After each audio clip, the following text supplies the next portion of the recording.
Hi, you're welcome. I don't know who has joined, but you're welcome.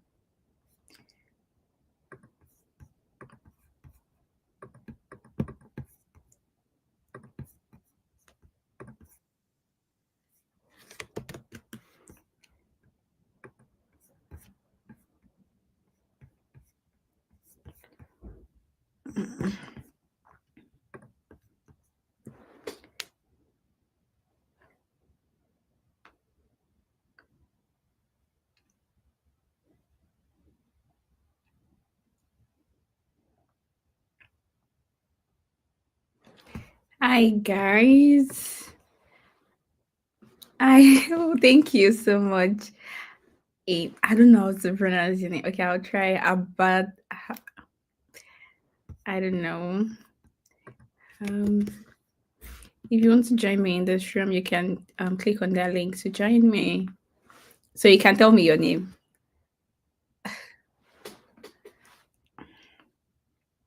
Okay, Emmanuel. Thank you, Emmanuel. Thank you. How's it going? How are you? Happy Sunday. Hi, Afolabi Afoke. Yes, you guys are welcome to today's live session. It's not something, well, I'd say planned or so. But yeah, I'm just here for question and answer. If you guys have any question as regarding studying abroad, scholarship opportunities, yes, I'm here for you guys.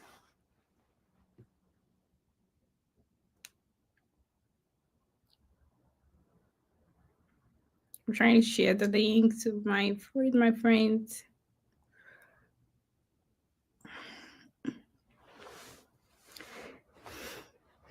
Manuel, thank you so much. He said I've been following you, sir. I can tell that sir, you're from Ghana. Yeah. Manuel, am I right? Are you from Ghana?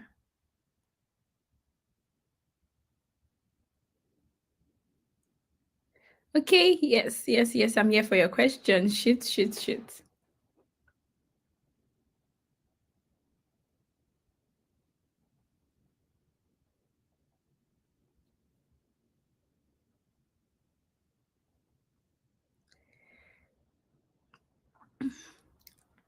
Okay.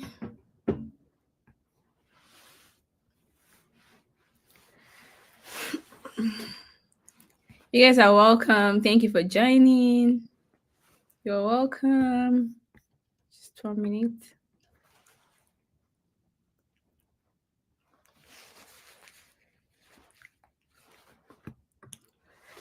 Yeah. Okay, thank you for that question. What is the difference between fellowship, teaching assistantship, and research assistantship? All right, thank you for that question. So before I answer that question, once again, you guys are all welcome to today's live section. Today is just going to be about asking questions, and I will be answering your questions. So shoot, if you have any questions for me, just drop it in the comment section. And if you want to join me live in this room, you want to join my studio so we can get to talk, you get to see your face.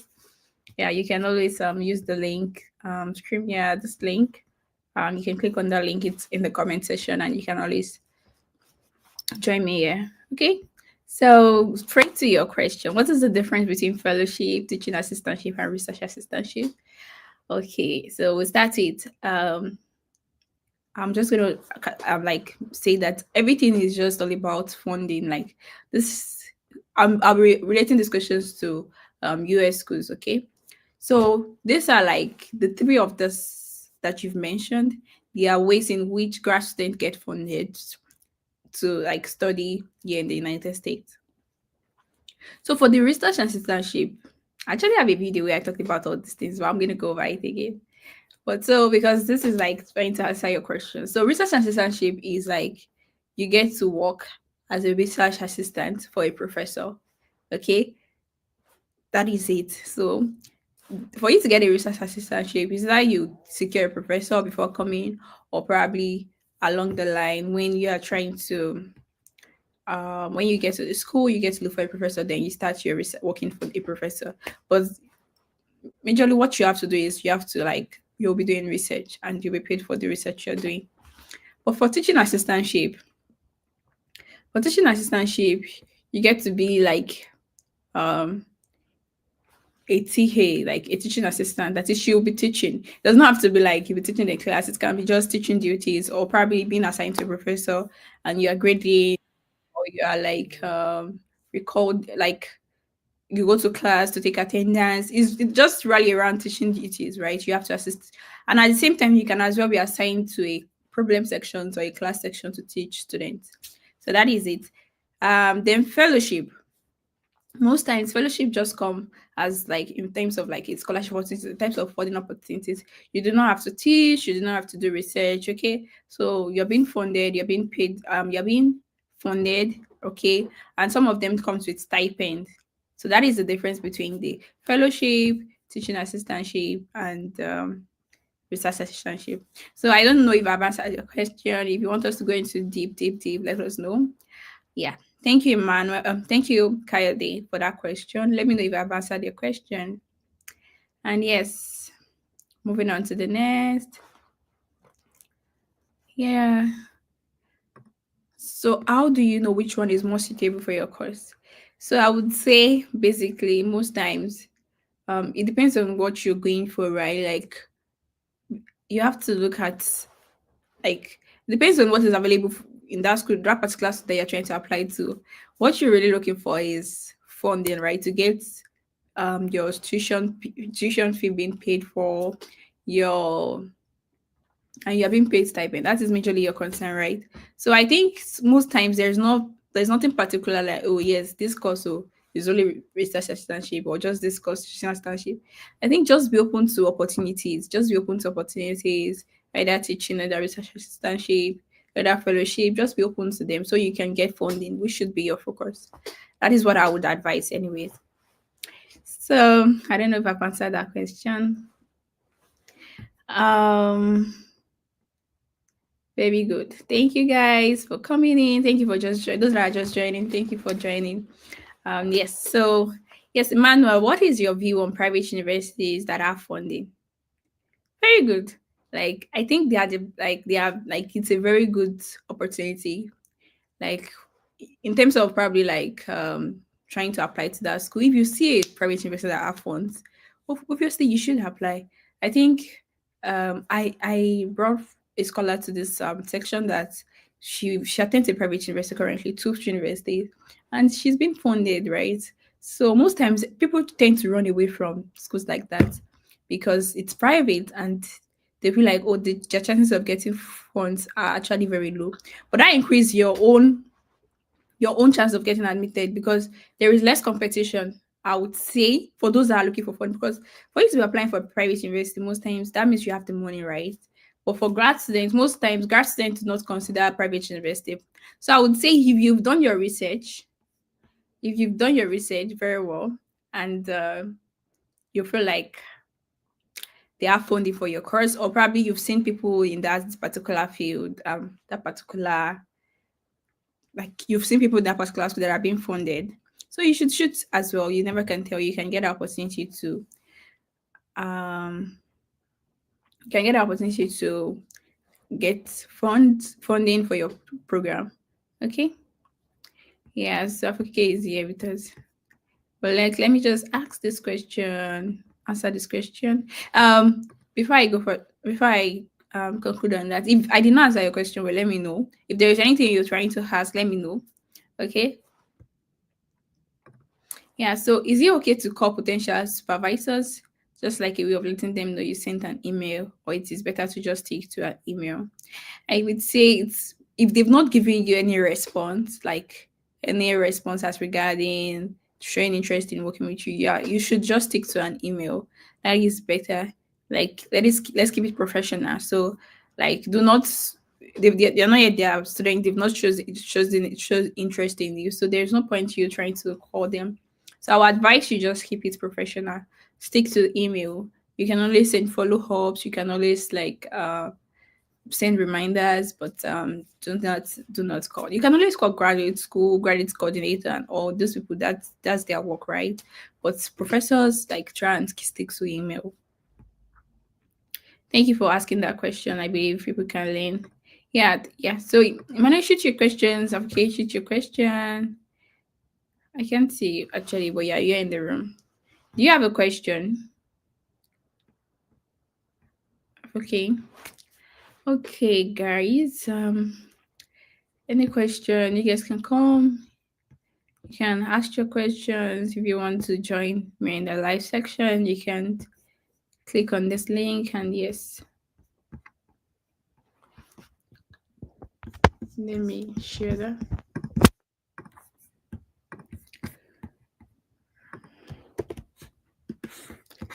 Okay.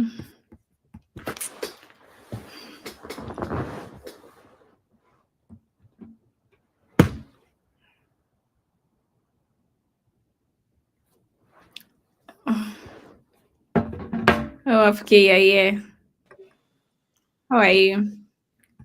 I'm fine. How are you doing? It's so nice to be here. You're muted. Yeah, I'm Afolabi Kayode, and I can't hear you. You're uh, muted. oh, okay. Um, can you hear me now?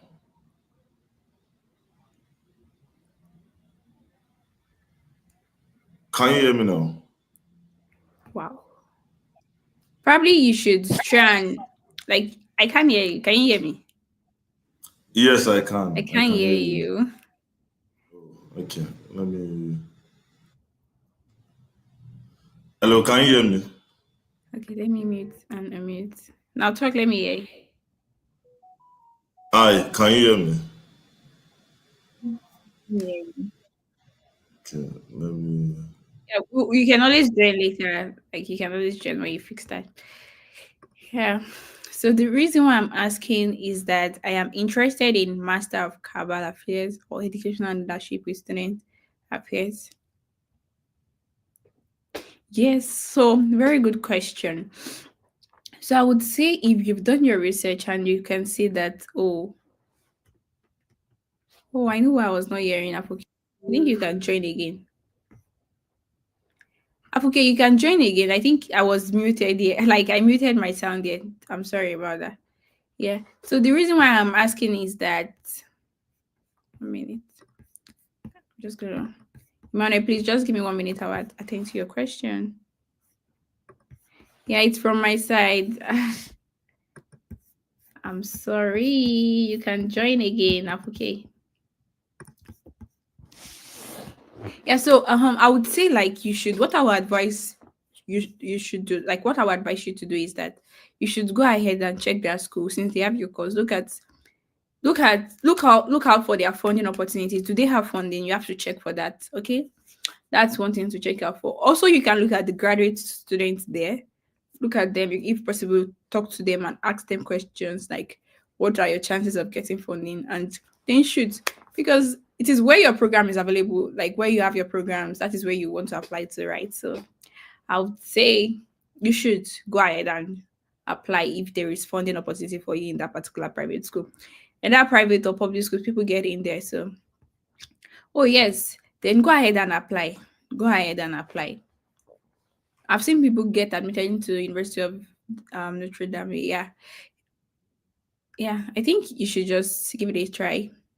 Just make sure you are submitting strong application regarding your statement of purpose, your personal statement, your academic CV, and the rest. Okay. Yep. If you have more questions, please drop your questions. I would say we just have maybe 60 minutes more. It's just a 30-minute section, and yeah, we'll round up. If you are here and you're watching us, you can probably share it with your friends. If they have any questions to ask me, I would be happy to answer your questions.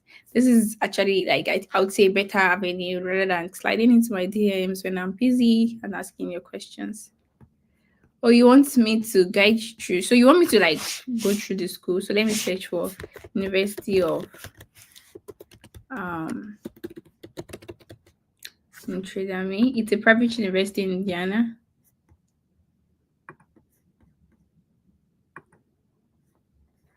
Okay, grad school.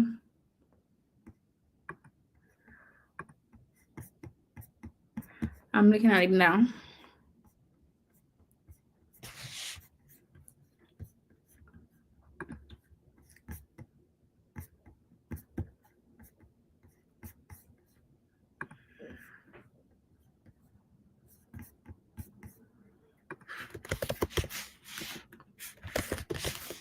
But let me share my screen with you so you can see what I'm doing.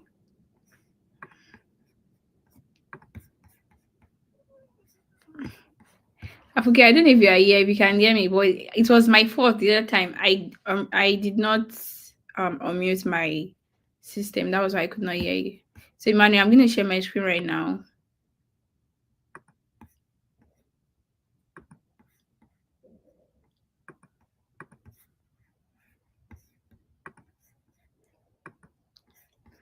So this is the particular Master of Global Affairs, and let's take a look at the requirement.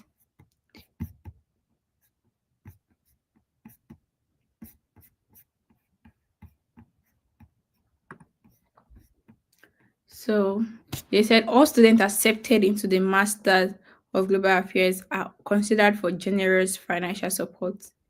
Okay, so academic support includes a variety of merit-based scholarships, ranging from partial tuition funding to full tuition scholarships and stipend for living expenses. So your school fees is being paid partial or full, and you're being paid stipend. Then also even the internship is fully funded. Okay, so you do not have to apply separately for the funding. Then let's go through the requirement.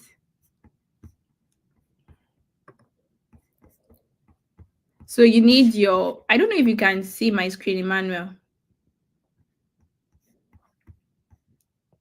I have a first class in business and me. Sometimes I understand it is about how we structure the essays. Yes, most times it is about that. So let's just go through this together, okay?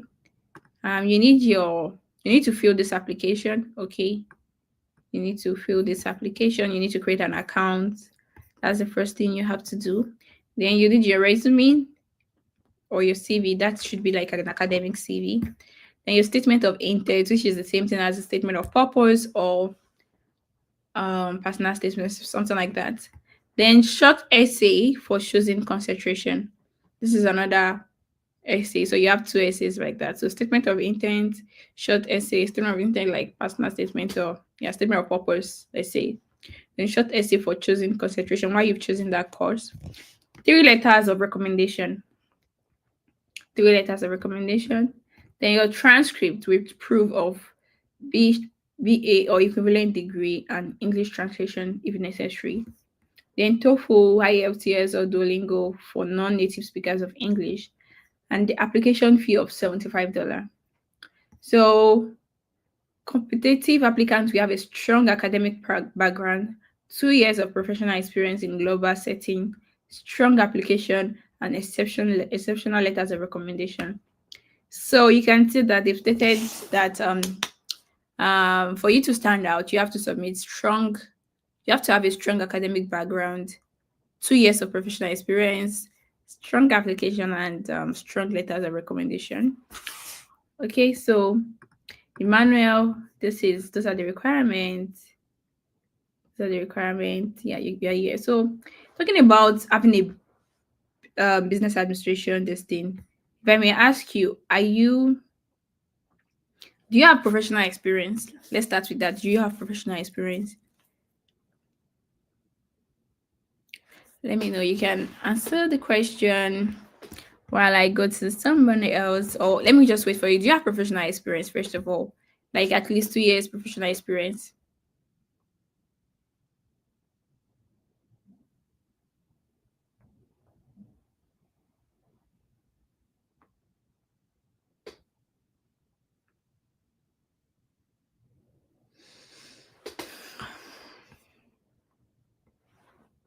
Oh, very good. While I wait for, okay, yes, please. Very good.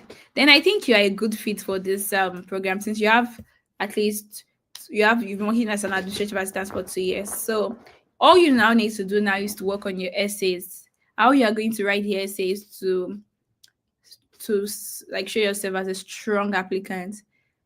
You understand my point? So I would advise you to start now. We did not look at the deadline, but let's look at the deadline.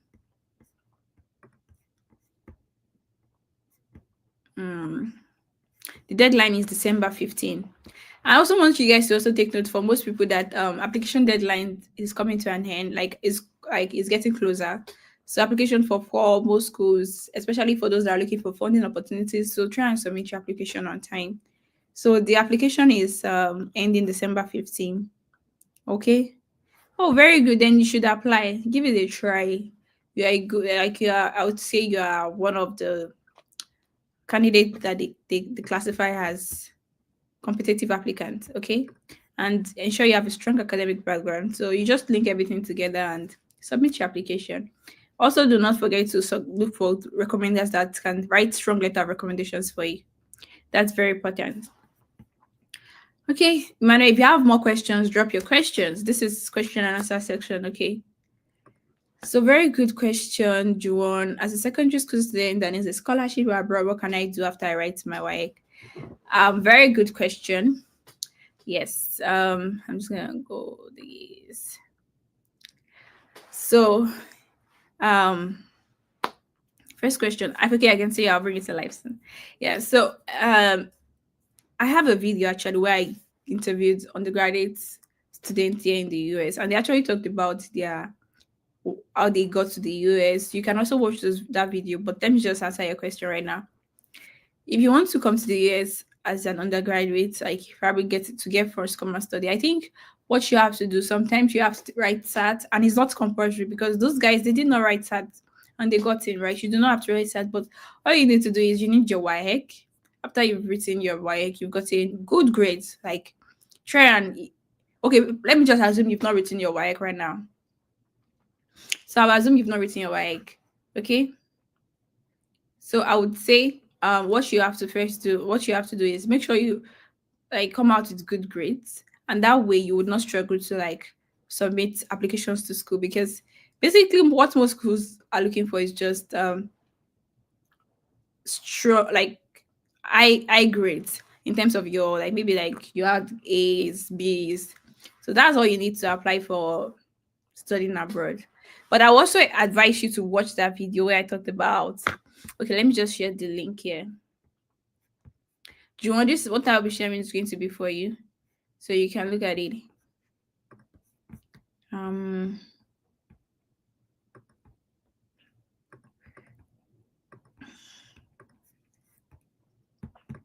Yes, here we go. This is it.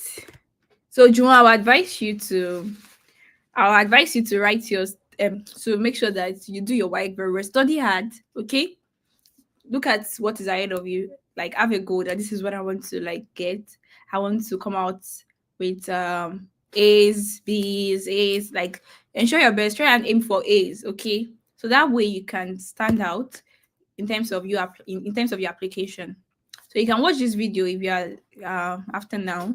And those are just the basic thing you need is just make sure you have a good WAEC result, and then you can start your application. Most times for undergraduate, you do not have to pay application fee. A lot of schools waiving application fee. Yep. Yeah, okay. All right. Yeah. Can you hear me?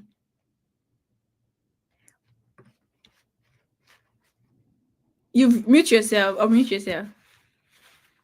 Okay. Oh my god. Yes. Sorry. The other time my laptop was muted, so that was why I could not hear you. I'm sorry. Oh, okay. No problem. No problem. Yeah, all right. It's nice to be here. Yeah, I would love to appreciate.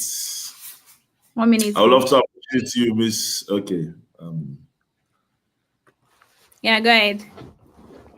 Okay, I'd love to appreciate you, Ms. Olamide Mercy, for your mentorship. Oh my God. Your advice. And well, too much can't be said there, but thank you very much. And you're welcome. I hope I'll be in US soon. Yeah, by God's grace, you will. By God's grace. All Yeah. right, yeah, I just have a slight question, just a quick question. Um, is more of a camaraderie, like okay, let me just go on with it. So my question is which is more preferable, scholarship in the UK or scholarship in the US? So I just want a bit of more enlightenment on it. Okay. So I'll just be talking based on experience and based on what I've had. There was this video. I'm sorry. There was this video that I brought. I think Mr. Edmond Labiafari. Yeah. So he talked to us about because he was in the UK first before he came to the US for his grad program. So to come and share experience with us and ask him question like UK or US. And he was like, for masters, he's going to choose UK because UK is just a year, and for PhD, he's going to choose the US. So I would say it varies. It all depends. What I would just always advise people is that so far you are getting fund, like you are being funded in any of the two, like any opportunity that comes your way, whether or let's say okay, you have two opportunities now. Let me just assume that way that you have funding opportunity here in the UK and funding opportunity here in the US. I would not say this is the exact one that is the best. I would just say that you have to do your research for that by looking out, oh, like what are the things that the lights that I'm going to get out from this program and this program. For instance, if you feel like, oh, the research here is better, the research experience here is better, or the curriculum in terms of the coursework. So as grad students, sometimes you have to take coursework, you have to do research, not just research that you will do, you have to take coursework too. So you have to look at the school, look at the coursework that you've taken here in the UK, look at the coursework that you've taken in the US. And how can you do all these researches? By asking questions, going online, talking to fellow grad students that have gone through that same process to you understand. So basically, what our scholar what Edmond said the other day was like for masters, he would prefer the UK because it's just 1 year. In the US, you have to do 2 years. Like for your master program, it has to be 2 years or minimum of maybe one and a half. Of some programs are like 1 year, but mostly for STEM is like 2 years. So I would say it all depends, and it's not something I can just say this is what you should go for. You have to do your research, like go deep in doing your research. But let's just say you do not have any funding opportunity right now, and you're looking for funding opportunities.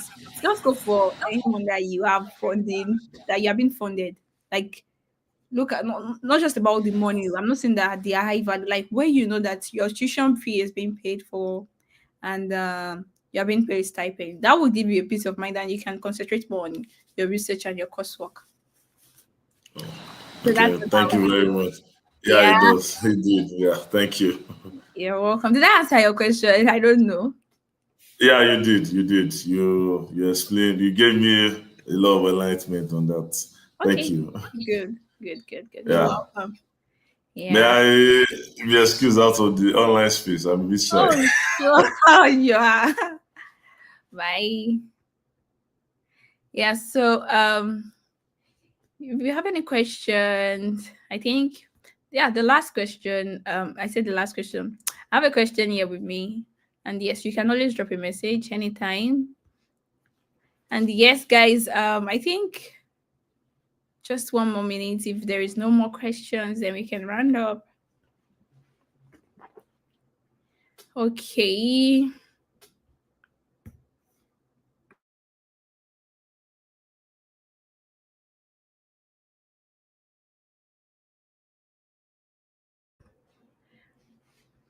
Okay. All right. Thank you all. Thank you to everyone that has joined this live sessions. I really appreciate you guys.